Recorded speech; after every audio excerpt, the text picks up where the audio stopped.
Like Minded People NYC is an organization inviting you and your family to come on out and celebrate the cultural wealth that exists right here in New York City.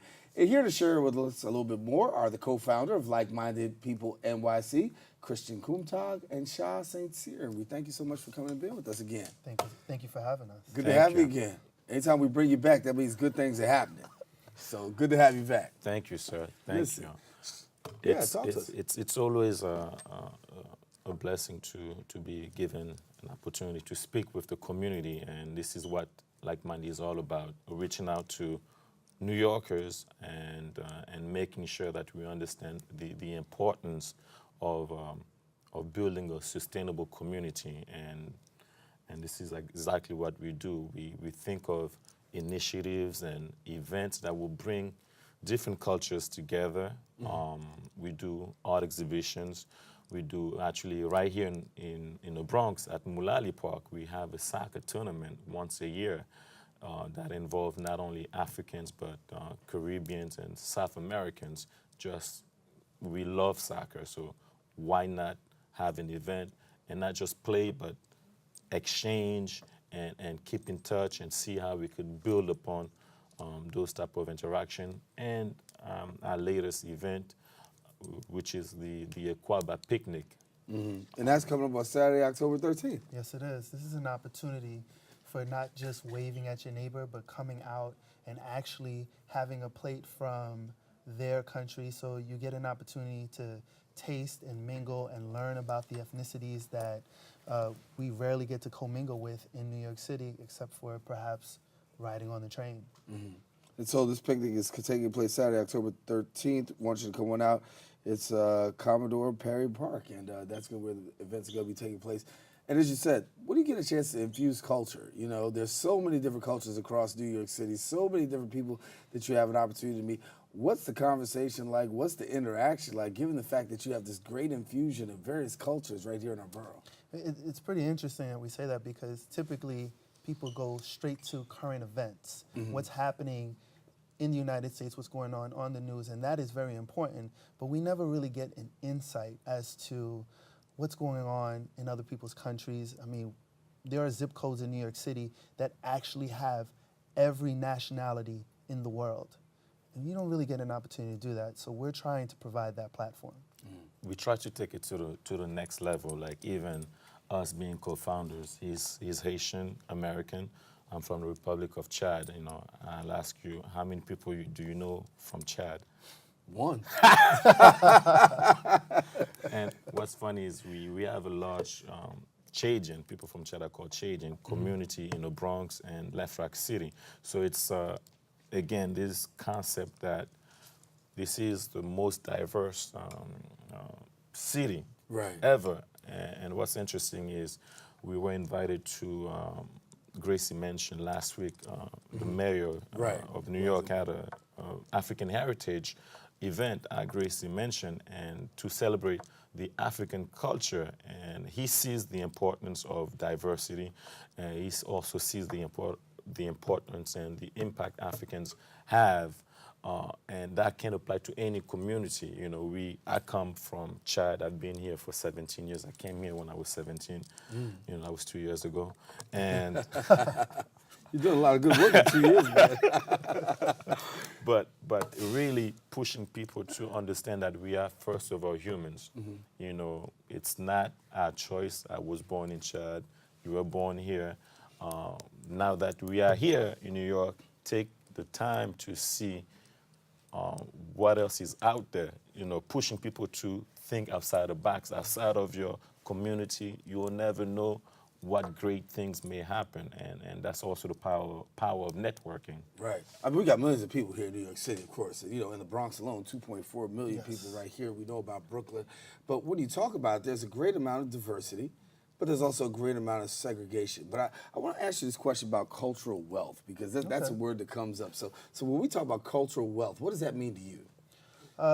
Cultural wealth, in certain ways, means diversity and similarities. There are many things that, based on the migration of so many people, there's an unawareness of how many things that were very similar. If you look at Greeks, Macedonians, they have similar dishes and so forth. And when we actually have our events, there are dishes, there are games that we tend to play that people didn't even know existed in other countries. So that formulates rapport, camaraderie with our neighbors, with people in New York City. And that cultural influence is something that really starts breaking the barriers and creating somewhat of, not that segregation, but that opportunity for us to actually gather. And let's tell people, once again, you want to talk about gathering together. Listen, the picnic is taking place on October the 13th at 2 p.m. People have the opportunity to come. So there'll be plenty of food, plenty of games. And We're saving a plate for you. You're going to save a plate for me? Yes. Make sure, and the whole crew. And the whole crew. Everyone that has. means we got to infiltrate. Come on down.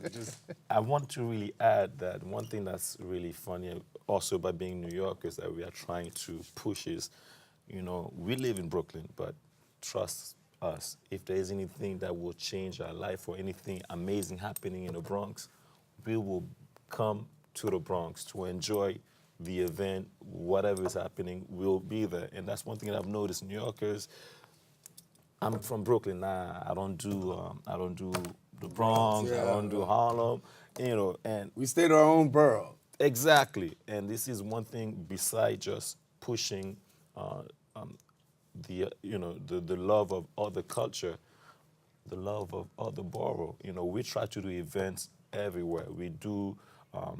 We also have a partnership. Well, last year we had a partnership with the African Film Festival when movie makers, African film producers, come to New York to showcase their film. They go to Lincoln Center, they have a viewing, and they go home. So we thought about creating an event after the viewing. We had an event in Harlem at In Harlem. in Harlem. I mentioned the name, but yeah. We don't want to promote Right, it. go ahead. But we had an event in Harlem because the first part of the viewing was at Lincoln Center. So after the viewing of the movies, Going everyone uptown. came. Yeah. Movie lovers and filmmakers got to interact and network. And we did a similar event in Brooklyn because the second part of the African Film Festival was at BAM. So we had an event at BAM. But yeah, we take advantage of New York City overall, culture-wise, borough-wise. We try to push folks out. I'm up against the clock. Before we leave, how do people get in touch with you guys if they want to participate in the event or just know more about Like Minded? Just remember the initials. LMPNYC. That's it. One. The number one. That's it. Thank you All for right. having us. Thank you. Good to see you again. Good to see you again. Nice seeing you again. All right, then. Listen, I want to let you know, come on, take advantage of the event. It is Saturday, October 13th, and it's going to be at Commodore Barry Park, and that's going to be on Flushing Avenue, North Elliott Place in Brooklyn, and that's where you see all the various cultures, all the various boroughs coming together. Listen, we've come to the end of our show today. I want to thank all of our guests for joining us. Most of all, I want to thank you, the viewer, for tuning in. Now, if you missed any part of today's show, you can catch the recablecast at 5 and 10 p.m. on Optimus Channel 67, Verizon Fios, I should say that's Channel 33, or you can watch us anytime on the web at bronxnet.org.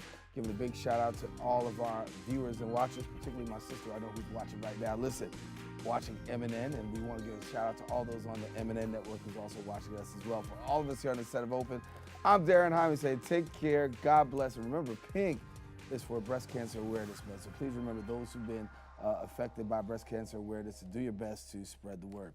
Take care, keep this channel wide open. God bless. Thank you.